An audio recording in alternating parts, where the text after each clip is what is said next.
ನಮಸ್ಕಾರ ನಮಸ್ಕಾರ ನಮಸ್ಕಾರ. ಈ ವಂಶ ಪಾರಂಪರ್ಯವಾಗಿ ಆಡಳಿತ ಮಾಡ್ತಾ ಇರೋದನ್ನ ಯಾಕೆ ನಾವೆಲ್ಲ ವಿರೋಧ ಮಾಡಬೇಕು ಅಂತಂದ್ರೆ ಒಂದು ಉದಾಹರಣೆ ಇದೆ. ಇದನ್ನೆಲ್ಲ ನೋಡಿದಾಗ ಖಂಡಿತವಾಗಿ ಈ ವಂಶ ಪಾರಂಪರ್ಯ ಅನ್ನೋದು ಕೊನೆಯಾಗಬೇಕು. ಸಾರ್ವಜನಿಕರಿಗೆ ಬರೀ ಓಟ್ ಹಾಕೋದು, ಟ್ಯಾಕ್ಸ್ ಕಟ್ಟೋದಲ್ಲ, ಅವರು ಕೂಡ ಜನಪ್ರತಿನಿಧಿಯಾಗಿ ನಿಂತು ಬದಲಾವಣೆ ತರುವಂತ ಕೆಲಸ ಮಾಡ್ಬೋದು ಅನ್ನೋದನ್ನ ನಾವೆಲ್ಲರೂ ಕೂಡ ಎಚ್ಚರ ವಹಿಸ್ಬೇಕಾಗಿದೆ. ಓಕೆ, ಯಾರೋ ಹೊಟ್ಟೆ ತುಂಬಿದವನ್ಗೆ ಓಟ್ ಹಾಕಿ ಅವರಪ್ಪ, ಅವ್ರ ಮಗ, ಮೊಮ್ಮಗ, ಮರಿ ಮೊಮ್ಮಗ ಈ ರೀತಿ ಆಗ್ಬಿಟ್ರೆ ಬದಲಾವಣೆ ಖಂಡಿತ ಆಗಲ್ಲ. ನಾವೆಲ್ಲ ಅಷ್ಟಿಷ್ಟು ಸಮಸ್ಯೆಗಳನ್ನ ಎದುರಿಸ್ತಾ ಇಲ್ಲ. ಈಗ ನಾನು ಈ ನಿಟ್ಟಿನಲ್ಲಿ ಒಂದು ಸಣ್ಣ ಉದಾಹರಣೆ, ಯಾಕೆ ವಂಶ ಪಾರಂಪರ್ಯ ಆಡಳಿತ ಬದಲಾವಣೆ ಆಗ್ಬೇಕು ಅನ್ನೋದಕ್ಕೆ ಇವತ್ತಿನ ಒಂದು ವಿಚಾರ ನಿಮ್ಗೆ ಒಂದು ಐ ಥಿಂಕ್ ಮನದಟ್ಟು ಮಾಡಿಕೊಡ್ತೆ. ವಿಕ್ಟೋರಿಯಾ ಆಸ್ಪತ್ರೆ ನಿಮ್ಗೆಲ್ಲರೂ ಗೊತ್ತಿದೆ. ವಿಕ್ಟೋರಿಯಾ ಆಸ್ಪತ್ರೆಯನ್ನ ಇವತ್ತಿನ ಸಿದ್ದರಾಮಯ್ಯ, ಡಿ ಕೆ ಶಿವಕುಮಾರ್ ಸರ್ಕಾರ ಐ ಥಿಂಕ್ ಶಾಂತವೇರಿ ಗೋಪಾಲ್ ಗೌಡ್ರ ಹೆಸರನ್ನ ಬದಲಾವಣೆ ಮಾಡಕ್ಕೋಸ್ಕರ ರೆಡಿ ಮಾಡ್ಕೊಂಡಿದ್ದಾರೆ. ರೀಸೆಂಟ್ ಆಗಿ ಆ ವಿಕ್ಟೋರಿಯಾ ಆಸ್ಪತ್ರೆ ಮೇಲೆ ಒಂದು ಸುಮೋಟೋ ಲೋಕಾಯುಕ್ತ ಅವರು ಒಂದು ಕೇಸನ್ನ ರಿಜಿಸ್ಟರ್ ಮಾಡಿದ್ದಾರೆ. ಸೊ ಲೋಕಾಯುಕ್ತ ಅವರು ಕೇಸನ್ನ ರಿಜಿಸ್ಟರ್ ಮಾಡಿ ತನಿಖೆ ಮಾಡಬೇಕಾದ್ರೆ ಒಂದಷ್ಟು ಅಲ್ಲಿರುವಂತ ಹಗರಣಗಳು ಹೊರಗಡೆ ಬಿದ್ದಿದೆ. ಏನದು ಹಗರಣಗಳು ಅಂತಂದ್ರೆ, ನೋಡ್ರಿ, ವಿಕ್ಟೋರಿಯಾ ಆಸ್ಪತ್ರೆಯನ್ನ ಹೆಸರು ಬದಲಾವಣೆ ಮಾಡಕ್ ಹೋಗಿರೋ ಸರ್ಕಾರ ಒಳಗಿರುವಂತ ವ್ಯವಸ್ಥೆಗಳನ್ನ ಬದಲಾವಣೆ ಮಾಡಿದೆ. ಯಾಕೆ ವಂಶ ಪಾರಂಪರ್ಯವಾಗಿ ಆಡಳಿತ ನಿಲ್ಬೇಕು ಅಂತ ನಾವು ಯಾಕೆ ಹೇಳ್ಕೊಂತೀವಿ? ಅದು ಸಿದ್ದರಾಮಯ್ಯ ಆಗಿರ್ಲಿ, ಡಿ ಕೆ ಶಿವಕುಮಾರ್ ಆಗಿರ್ಲಿ, ಯಡಿಯೂರಪ್ಪ ಆಗಿರ್ಲಿ, ಕುಮಾರಸ್ವಾಮಿ ಆಗಿರ್ಲಿ, ದೇವೇಗೌಡರ ಕುಟುಂಬ ಆಗಿರ್ಲಿ, ಈಶ್ವರ್ ಖಂಡ್ರೆ ಆಗಿರ್ಲಿ, ಜಾರಕಿಹೊಳಿ ಕುಟುಂಬ ಆಗಿರ್ಲಿ, ಅಥವಾ ಯಾವುದೇ ಕುಟುಂಬ, ಅಥವಾ ದಾವಣಗೆರೆಯ ಶಾಮನೂರು ಶಿವಶಂಕರಪ್ಪರ ಕುಟುಂಬನೇ ಆಗಿರ್ಬೋದು, ಅಥವಾ ಮೇಟಿ ಕುಟುಂಬನೇ ಆಗಿರ್ಬೋದು. ಈ ಒಂದು ವಂಶ ಪರಂಪರೆ ಆಡಳಿತವನ್ನ ನಿಲ್ಲಿಸಲೇಬೇಕು, ಬದಲಾವಣೆ ಕರ್ನಾಟಕ ತರಲೇಬೇಕು. ಕಾರಣ ಯಾಕೆ ಅಂತಂದ್ರೆ 78 ವರ್ಷಗಳಲ್ಲಿ ಇವ್ರು ಆಡಳಿತ ಮಾಡಿ ಇವ್ರ ಆಸ್ತಿಗಳನ್ನ ಜಾಸ್ತಿ ಮಾಡ್ಕೊಂಡು ಯಾರೋ ಹೇಳ್ತಾ ಇದ್ರು ಅರ್ಧ ದಾವಣಗೆರೆ ಅವ್ರದೇ ಅಂತ. ಯಾರ್ದು ಅಂತ ನಾನು ಹೇಳ್ಬೇಕಾಗಿಲ್ಲ. ದಾವಣಗೆರೆ ಅರ್ಧ ಅವ್ರದೇ ಅಂತೆ, ಅವ್ರದೇ ಆಡಳಿತ ಅಂತೆ. ಅಲ್ಲ, ಇಂಥ ಹೊಟ್ಟೆ ತುಂಬಿದವ್ರಿಗೆ ಓಟ್ ಹಾಕರೆ ಏನ್ ಬದಲಾವಣೆ ಆಗತ್ತೆ? Coming straight to Karnataka Lokayukta Victoria ಆಸ್ಪತ್ರೆ ಮೇಲೆ ಅದು ಕಾಂಗ್ರೆಸ್ ಡಿ ಕೆ ಶಿವಕುಮಾರ್ ಸರ್ಕಾರ ಹೆಸರು ಬದಲಾವಣೆ ಮಾಡಕ್ ಕೊಟ್ಟಿದೆ. ಅಂತ ಮಹಾನ್ ವ್ಯಕ್ತಿ ಶಾಂತವೇರಿ ಗೋಪಾಲ್ ಗೌಡ್ರ ಹೆಸರನ್ನ ಆ ಭ್ರಷ್ಟಾಚಾರವೇ ಬದುಕನ್ನು ಮಾಡ್ಕೊಂಡಿರುವಂತ ವಿಕ್ಟೋರಿಯಾ ಆಸ್ಪತ್ರೆ ಇಡಕೊಟ್ಟಿದ್ದಾರೆ. ಆ ವಿಕ್ಟೋರಿಯಾ ಆಸ್ಪತ್ರೆ ಮೇಲೆ ಲೋಕಾಯುಕ್ತ ಅವರು ಒಂದು ತನಿಖೆಯನ್ನ ಆದೇಶ ಮಾಡಿದ್ದಾರೆ. ತನಿಖೆನಲ್ಲಿ ಗೊತ್ತಾಗಿದ್ದೇನು ಅಂತಂದ್ರೆ, ಅಲ್ಲಿ ಬೆಡ್ಗಳವೆ, ನೋಡ್ಕೊಳಕ್ಕೆ ವ್ಯವಸ್ಥೆ ಇಲ್ಲ. ICU ನಲ್ಲಿ 6 ಬೆಡ್ಗಳಿದೆ, ಆದ್ರೆ ವೆಂಟಿಲೇಟರ್ ಇಲ್ಲ. ಆಮೇಲೆ ಅದೇ ಆಸ್ಪತ್ರೆಯಲ್ಲಿ ಆಲ್ಮೋಸ್ಟ್ ಎಲ್ಲ ಸೀಸ್ ಮಾಡ್ಕೊಂಡಿರುವಂತ ಔಷಧಿಗಳು, ಎಕ್ಸ್ಪೈರಿ ಡೇಟ್ ಆಗಿರುವಂತ ಔಷಧಿಗಳು, ಮತ್ತೆ ಐ ಥಿಂಕ್ ಟ್ಯಾಬ್ಲೆಟ್ಸ್ ಲೋಕಾಯುಕ್ತ ಅವರ ಅಥವಾ ಸರ್ಚ್ ಆಪರೇಷನ್ ಅಲ್ಲಿ ಸಿಕ್ಕಿದೆ. Can you just imagine? Victoria ಆಸ್ಪತ್ರೆ, ಇಡೀ ಕರ್ನಾಟಕದ ಜನ ಅಲ್ಲಿ ಬಂದು ಇಳಿದು ವಿಕ್ಟೋರಿಯಾ ಆಸ್ಪತ್ರೆಗೆ ಅಂತ ಹೋಗ್ತಾರೆ. ಇಂಥ ಸರ್ಕಾರದ ಅಡಿನಲ್ಲಿ ನಡೀತಾ ಇರುವಂತ 1000 ಬೆಡ್ ಇರುವಂತ ವಿಕ್ಟೋರಿಯಾ ಆಸ್ಪತ್ರೆಯಲ್ಲಿ ICU ನಲ್ಲಿ ಬೆಡ್ಗಳಿದೆ, ವೆಂಟಿಲೇಟರ್ಸ್ ಇಲ್ಲ, ಆಕ್ಸಿಜನ್ ಇಲ್ಲ, ಕೊಡ್ತಾ ಇರುವಂತ ಮಾತ್ರೆಗಳು, ಸಾಕಷ್ಟು ಮಾತ್ರೆಗಳು ಇದು this is the media reported. The Hindu report ಮಾಡಿದೆ, ಇಂಡಿಯನ್ ಎಕ್ಸ್ಪ್ರೆಸ್ ರಿಪೋರ್ಟ್ ಮಾಡಿದೆ, ಆಲ್ಮೋಸ್ಟ್ ಎಲ್ಲಾ ಮಾಧ್ಯಮಗಳು ರಿಪೋರ್ಟ್ ಮಾಡಿದೆ. ಅಂತ 1000 ಬೆಡ್ ಇರುವಂತ ಆಸ್ಪತ್ರೆಯಲ್ಲಿ ಎಕ್ಸ್ಪೈರಿ ಆಗಿರೋ ಮಾತ್ರೆಗಳು ಲೋಕಾಯುಕ್ತ ರೇಡ್ ಅಲ್ಲಿ ಸಿಕ್ಕಾಕೊಂಡಿದೆ. ಜಸ್ಟ್ ಇಮ್ಯಾಜಿನ್, ಎಕ್ಸ್ಪೈರಿ ಆಗಿರುವಂತ ಮಾತ್ರೆಗಳನ್ನ ತಿನ್ನೋಂತವ್ರ ಗತಿ ಏನಾಗಿರ್ಬೋದು? ಅವ್ರ ವಿಕ್ಟೋರಿಯಾ ಆಸ್ಪತ್ರೆಗೆ ಹೋಗೋರೆಲ್ಲ ಬಡವರು.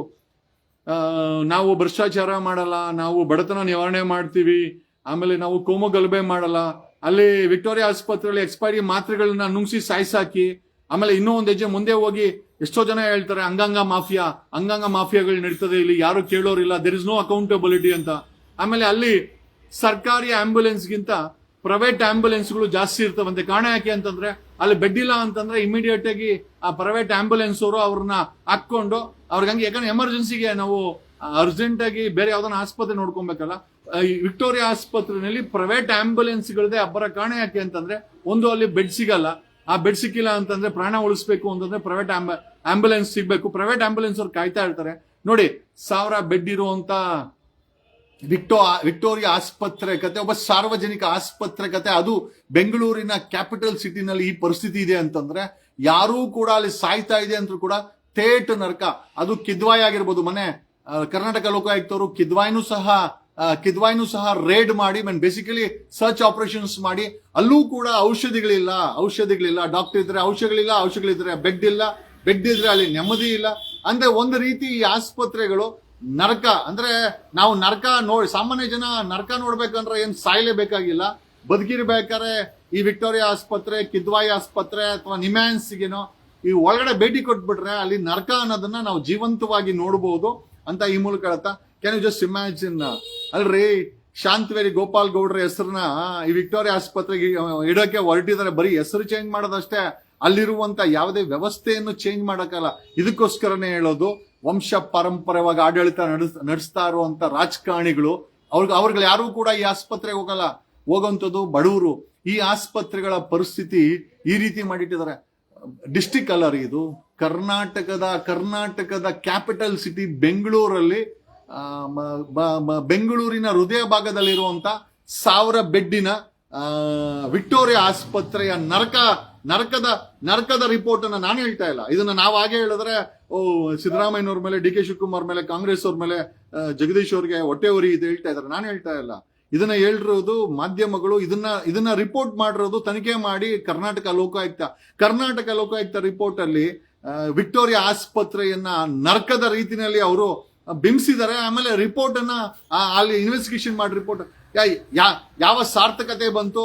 ಇದೇ ಸಿದ್ದರಾಮಯ್ಯನ್ ಓಟ್ ಹಾಕಿ, ಇದೇ ಯಡಿಯೂರಪ್ಪನ್ ಓಟ್ ಹಾಕಿ, ಇದೇ ಕುಮಾರಸ್ವಾಮಿಗೆ ಓಟ್ ಹಾಕಿ, ಇದೇ ವಂಶ ಪಾರಂಪರ್ಯವಾಗಿ ಅವ್ರು ಜೈಕಾರ ಆಗ್ತೀರಾ, ಅವ್ರ ಪರವಾಗಿ ನಿಂತ್ಕೊಂಡು ವಾಪಸ್ ತಗೊಳ್ಳೋ ಅಂತ ಕೆಲವು ಮನುಷ್ಯ ರೂಪದ ಮೃಗಗಳಿಗೆ ನಾವು ಕೇಳೋದೇನು ಅಂತಂದ್ರೆ, ಅಲ್ರಿ ಒಂದು ವಿಕ್ಟೋರಿಯಾ ಆಸ್ಪತ್ರೆ, ಒಂದು ಕಿದ್ವಾಯಿ ಆಸ್ಪತ್ರೆಗಳನ್ನ ಔಷಧಿ ಕೊಡಕ್ಕೆ ಯೋಗ್ಯತೆ ಇಲ್ಲದಂತ ವ್ಯಕ್ತಿಗಳು 78 ವರ್ಷಗಳ ಕಾಲ 3 ಪಕ್ಷದವರು ಆಡಳಿತ ಮಾಡಿದ್ದಾರೆ, 1000 ಕೋಟಿ ಆಸ್ತಿ ಮಾಡ್ಕೊಂಡಿದ್ದಾರೆ. ಇವತ್ತು ಕರೋನಾ ಲಾಕ್ಡೌನ್ ಅಂತ ಬೇರೆ ಮಾಡ್ತೀವಿ ಅಂತ ಒಂದಷ್ಟು ಮಾಧ್ಯಮಗಳು ರಿಪೋರ್ಟ್ ಮಾಡ್ತಾ ಇದೆ. ಬಟ್ ಕೇಂದ್ರ ಸರ್ಕಾರ ಇಲ್ಲ ಅಂತ ಇದೆ. ಲಾಕ್ ಮಾಡಿದ್ರು ಕೂಡ ನಾವ್ಯಾರು ಆಶ್ಚರ್ಯ ಪಡಬೇಕಾಗಿಲ್ಲ. ಕಾರಣ ಯಾಕೆ ಅಂತಂದ್ರೆ, ಸಾಮಾನ್ಯ ಜನನೇ ನರಳೋದು, ಸಾಮಾನ್ಯ ಜನನೇ ಸಫರ್ ಆಗೋದು, ಸಾಮಾನ್ಯ ಜನನೇ ಸಾಯೋದು. ಬಟ್ ಬದಲಾವಣೆ ಬೇಕು ಅಂತಂದ್ರೆ ಈ ಒಂದು ವಂಶ ಪಾರಂಪರ್ಯವಾದಂತ ಆಡಳಿತಕ್ಕೆ ನಾವೆಲ್ಲರೂ ಕೂಡ ಐ ಥಿಂಕ್ ಕೊನೆ ಆಡ್ಲೇಬೇಕು. ಒಂದು ವಿಕ್ಟೋರಿಯಾ ಆಸ್ಪತ್ರೆಯಲ್ಲಿ ಔಷಧಿ ಇಲ್ಲ, ICU ಇದೆ, ವೆಂಟಿಲೇಟರ್ ಇಲ್ಲ. ಅಲ್ಲಿರುವಂತಹ ಔಷಧಿಗಳು, ಸಾಕಷ್ಟು ಔಷಧಿಗಳು, ಟ್ಯಾಬ್ಲೆಟ್ಸ್ ನ ಲೋಕಾಯುಕ್ತ ಸೀಸ್ ಮಾಡಿದ್ದಾರೆ. ಎಲ್ಲ ಎಕ್ಸ್ಪೈರಿ ಆಗಿರುವಂತ ಮಾತ್ರೆಗಳನ್ನ ರೋಗಿಗಳಿಗೆ ಕೊಡ್ತಾ ಇದ್ರ ಇವರು ಅನ್ನೋ ಒಂದು ವಿಚಿತ್ರವಾದಂತ, ಮತ್ತೆ it is nothing but A murder. ಒಬ್ಬ ವ್ಯಕ್ತಿಯನ್ನ ಎಕ್ಸ್ಪೈರಿ ಆಗಿರುವಂತ ಮಾತ್ರೆಗಳನ್ನ ಕೊಟ್ಟು ಅವನೇನೋ ಸತ್ತೋದ್ರೆ ಅದು ಒಂದು ರೀತಿಯ ಕೊಲೆ ಅಂತಾನೆ ಹೇಳ್ಬೋದು. ಅಂದ್ರೆ ಎಲ್ಲಿ ಪ್ರಾಣವನ್ನ ಉಳಿಸಬೇಕಾದಂತ ಸರ್ಕಾರಿ ಆಸ್ಪತ್ರೆಗಳಲ್ಲಿ ಎಕ್ಸ್ಪೈರಿ ಮಾತ್ರೆಗಳು, ವೆಂಟಿಲೇಟರ್ ಮತ್ತೆ ಎಮರ್ಜೆನ್ಸಿ ಇಕ್ವಿಪ್ಮೆಂಟ್ ಇಲ್ಲದಂತ ICUಗಳು, ಡಾಕ್ಟರ್ಗಳಿದ್ರೂ ಕೂಡ ಅವ್ರ ಕಣ್ಣು ಮುಂದೆನೆ ಸಾಯುವಂತ ರೋಗಿಗಳು, ಇದಕ್ಕೆಲ್ಲ ವಂಶ ಪಾರಂಪರ್ಯವಾಗಿ ಓಟ್ ಹಾಕುವಂತ ನಾವು ನೀವುಗಳು ಎಲ್ಲಿ ಬದಲಾವಣೆ ಆಗುತ್ತೆ? Where is the change what we can see? ಇವತ್ತು ಯಾರು ದಾವಣಗೆರೆ ಬೈ ಎಲೆಕ್ಷನ್ ನಲ್ಲಿ ಶ್ಯಾಮನೂರ್ ಶಿವಶಂಕರಪ್ಪನವರ ಕುಟುಂಬಕ್ಕೆ ಟಿಕೆಟ್ ಕೊಟ್ರು, ಅಲ್ಲಿ ಮೇಟಿ ಕುಟುಂಬಕ್ಕೆ ಟಿಕೆಟ್ ಕೊಟ್ರು. ಇವನ್ ಬಿಜೆಪಿನಲ್ಲೂ JDS ಅಲ್ಲೂ ಅದೇ ಇದೆ. ನಾನೇನು ಬಿಜೆಪಿ JDS ತುಂಬಾ ಸಾಚ, ಇವ್ರುಗಳು ಏನೋ ಕುಟುಂಬ ಇವರು ಮಾಡ್ತಾರೆ, ಯಡಿಯೂರಪ್ಪನ ಕುಟುಂಬನೂ ಮಾಡ್ತಾ ಇದ್ದಾರೆ, ಕುಮಾರಸ್ವಾಮಿ ಕುಟುಂಬನೂ ಮಾಡ್ತಾ ಇದ್ದಾರೆ. ಇದನ್ನ ತೊಲಗಿಸಬೇಕು. ಕರ್ನಾಟಕದ ಈ ವ್ಯವಸ್ಥೆಯನ್ನ ಸಾರ್ವಜನಿಕ ಸಾಮಾನ್ಯ ಜನರು ಹೋಗ್ಬೇಕಾದಂತ ಆಸ್ಪತ್ರೆ ಆಗಿರ್ಬೋದು, ಅವ್ರ ಮಕ್ಕಳು ಓದ್ತಾ ಇರುವಂತ ಶಾಲೆಗಳೇ ಆಗಿರ್ಬೋದು, ಮೂಲ ಸೌಕರ್ಯ ಇಲ್ಲ, ನರಳಾಡ್ತಾ ಇದೆ ಅಂತಂದ್ರೆ ಖಂಡಿತವಾಗಿ ನಾವು ಆಯ್ಕೆ ಮಾಡ್ತಾ ಇರೋಂತ ಅಥವಾ ಓಟ್ ಹಾಕ್ತಾ ಇರುವಂತ ರಾಜಕಾರಣಿಗಳು ಅಯೋಗ್ಯರು ಅಂತ ಗೊತ್ತಾಗತ್ತೆ. This is what the Karnataka. ಈ ಕರ್ನಾಟಕವನ್ನ ಬದಲಾಯಿಸಲೇಬೇಕು, ಬದಲಾಯಿಸೋಣ ಒಟ್ಟಿಗೆ ಸೇರಿ ಅಂತ ಹೇಳುತ್ತಾ, ಯಾವ ಸಾದಿಕ್ ಪೈಲ್ವಾನ್ ವಾಪಸ್ ತಗೊಂಡ್ರು ಅಷ್ಟೇನೆ ಸೋಲಿಸಿ ಬುದ್ಧಿ ಕಲಿಸಬೇಕು. ಮುಂದಿನ ದಿನಗಳಲ್ಲಿ ಒಂದು ಪ್ಲಾಟ್ಫಾರ್ಮ್ ಖಂಡಿತ. ಕಿದ್ವಾಯಿನಲ್ಲಿ ಔಷಧಿ ಇಲ್ಲ ಬರ್ಕೊಡ್ತಾರಂತೆ, ವಿಕ್ಟೋರಿಯಾದಲ್ಲಿ ಥೇಟ್ ನರಕ. ಈ ಪರಿಸ್ಥಿತಿಗೆ ಈ 3 ಪಕ್ಷಗಳಿಗೆ ನಾವು ಓಟ್ ಹಾಕಿ ಜೈಕಾರ ಹಾಕಿ, ಬಿಜೆಪಿ ಬೇಡ, ಕೋಮುವಾದಿ, ಕಾಂಗ್ರೆಸ್ಗೆ ಹಾಕೋ, ಕಾಂಗ್ರೆಸ್ ಏನು ನಮ್ಮನ್ನೇನು ಸ್ವರ್ಗದಲ್ಲ ಮಡಗಿದ್ದಾರೆ, ಅವರು ಕೂಡ ನರಕದಲ್ಲೇ ಮಡಗಿದ್ದಾರೆ. ವಿಕ್ಟೋರಿಯಾ ಆಸ್ಪತ್ರೆ ಒಳಗಡೆ ಇರುವಂತ ವ್ಯವಸ್ಥೆ ಬದಲಾವಣೆ ಮಾಡಿ ಅಂದ್ರೆ ಇಲ್ಲ, ವಿಕ್ಟೋರಿಯಾ ಆಸ್ಪತ್ರೆ ಹೆಸರನ್ನ ಬದಲಾವಣೆ ಮಾಡಕ್ ಹೊರಟಿದ್ದಾರೆ. ನೋಡಿ, ಅದು ಬಿಜೆಪಿ ಅವ್ರಿಗೆ ಹೇಳ್ತಾ ಇದ್ವಿ ಹೆಸರು ಬದಲಾವಣೆನಲ್ಲಿ ಬಿಜೆಪಿ ಅವ್ರು ಫೇಮಸ್ ಅಂತ, ಕಾಂಗ್ರೆಸ್ ಅವರು ಕೂಡ ಅದೇ ದಾರಿನಲ್ಲಿ ಹೋಗಿದ್ದಾರೆ. ಯಾವುದೇ ವ್ಯವಸ್ಥೆ ಬದಲಾವಣೆ ಇಲ್ಲ, ವ್ಯವಸ್ಥೆ ಬದಲಾವಣೆ ಆಗ್ಬೇಕು ಅಂತಂದ್ರೆ ಇನ್ನು ಹೇಳೋದಲ್ಲ, IPL ಮ್ಯಾಚ್ಗೆ ಪುಕ್ಸಟ್ಟೆ ಟಿಕೆಟ್ಗಳನ್ನ ಕೇಳಿದ್ದಾರೆ, ಪಾಸ್ಗಳನ್ನ ಕೇಳಿದ್ದಾರೆ. ಈ ಮಟ್ಟಿಗೆ ನೋಡಿ, ಜನರಿಗೆ ತಿನ್ನಕ್ಕೆ ಗ್ಯಾಸ್ ಇಲ್ಲ, ಅಡಿಗೆ ಮಾಡಕ್ ಗ್ಯಾಸ್ ಇಲ್ಲ, ಬಟ್ ಆದ್ರೆ ಇವ್ರಿಗೆ ಮಜಾ ಮಾಡಕ್ಕೆ IPL ಟಿಕೆಟ್ಗಳು ಬೇಕು ಅಂತ ಈ ಮೂಲಕ ಹೇಳುತ್ತಾ ಐ ಥಿಂಕ್ ಎಚ್ಚರಿಕೆ ವಹಿಸೋದು, ಎಚ್ಚರಿಕೆ ಮಾಡೋದು ನಮ್ಮ ಕೆಲಸ. ನಾವು ಅದನ್ನ ಸಾರಾಸಕಟಾಗಿ ನಮ್ಗಿರುವಂತ ಸೌಲಭ್ಯಗಳಲ್ಲಿ ಇರುವಂತ ಸಮಯದಲ್ಲಿ ನಿಮ್ ಮುಂದೆ ಹೇಳ್ತಾ ಇದ್ದೀವಿ. ಬಟ್ ಅಲ್ಟಿಮೇಟ್ಲಿ ಅದನ್ನ ಅರ್ಥ ಮಾಡ್ಕೊಳೋದು ಬಿಡೋದು ನಿಮ್ಗೆ ಅಂತ ಹೇಳ್ತಾ ಐ ಥಿಂಕ್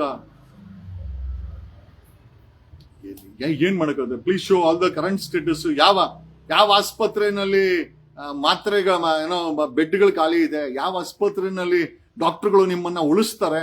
ಖಂಡಿತ ಸರ್ಕಾರಿ ಆಸ್ಪತ್ರೆಗೆ ಹೋಗೋದು ಒಂದೇನೆ, ಸ್ಮಶಾನಕ್ಕೆ ಹೋಗೋದು ಒಂದೇನೆ. ಯಾಕೆ ಅಂತಂದ್ರೆ ಕಿದ್ವಾಯಿ ಅದೇ ಪರಿಸ್ಥಿತಿ, ವಿಕ್ಟೋರಿಯಾ ಅದೇ ಪರಿಸ್ಥಿತಿ, ಬೋರಿಂಗ್ ಇದೆ ಅದೇ ಪರಿಸ್ಥಿತಿ. ಯಾವ ಆಸ್ಪತ್ರೆ, ಅದು ಬೆಂಗಳೂರು ಕರ್ನಾಟಕ ರಾಜ್ಯದ ಕ್ಯಾಪಿಟಲ್ ಸಿಟಿಲಿ ಇರುವಂತ ಸರ್ಕಾರಿ ಆಸ್ಪತ್ರೆಗಳು ಈ ಪರಿಸ್ಥಿತಿ ಅಂತಂದ್ರೆ ಖಂಡಿತವಾಗಿ ಇನ್ನ ಜಿಲ್ಲೆಗಳಲ್ಲಿ ಇರೋದು ಅಂತ ಐ ಥಿಂಕ್ ಬೆಂಗಳೂರಿಂದ ಹೊರಗಡೆ ಇರುವಂತ ಸರ್ಕಾರಿ ಆಸ್ಪತ್ರೆಗಳ ಪರಿಸ್ಥಿತಿ ದೇವರೇ ಕಾಪಾಡಬೇಕು ಅಂತ ಈ ಮೂಲಕ ಹೇಳುತ್ತಾ, ಒಂದಂತೂ ನಿಜ, ನಿಮಗೆ ಬದಲಾವಣೆ ಬೇಕು ಅಂತಂದ್ರೆ ಈ no Siddaramaiah, no DK Shivakumar, no Yediyurappa, ಇವ್ರು ಎಲ್ಲರೂ ಅಷ್ಟೇ ಅವ್ರಿಗೋಸ್ಕರ ಬದುಕ್ತಾ ಇರೋದು, ಅವ್ರ ಫ್ಯಾಮಿಲಿಗೋಸ್ಕರ ಬದುಕ್ತಾ ಇರೋದು. ನೀವು ಓಟ್ ಹಾಕ್ಬೇಕಾದ್ರೆ ನನಗೂ ಮತ್ತೆ ನಮ್ಮ ಮಕ್ಕಳು, ನಮ್ಮ ಫ್ಯಾಮಿಲಿ ಚೆನ್ನಾಗಿರ್ಲಿ ಅಂತ ನೀವು ಯಾವತ್ತು ಓಟ್ ಹಾಕ್ತಿರೋ, ಇವತ್ತು ಅಟ್ಲೀಸ್ಟ್ ನಮ್ ಕೈಲಿ ಏನ್ ಮಾಡಕ್ಕಾಗಿಲ್ಲ ಅಂದ್ರೆ ಸೋಲ್ಸೋಣ.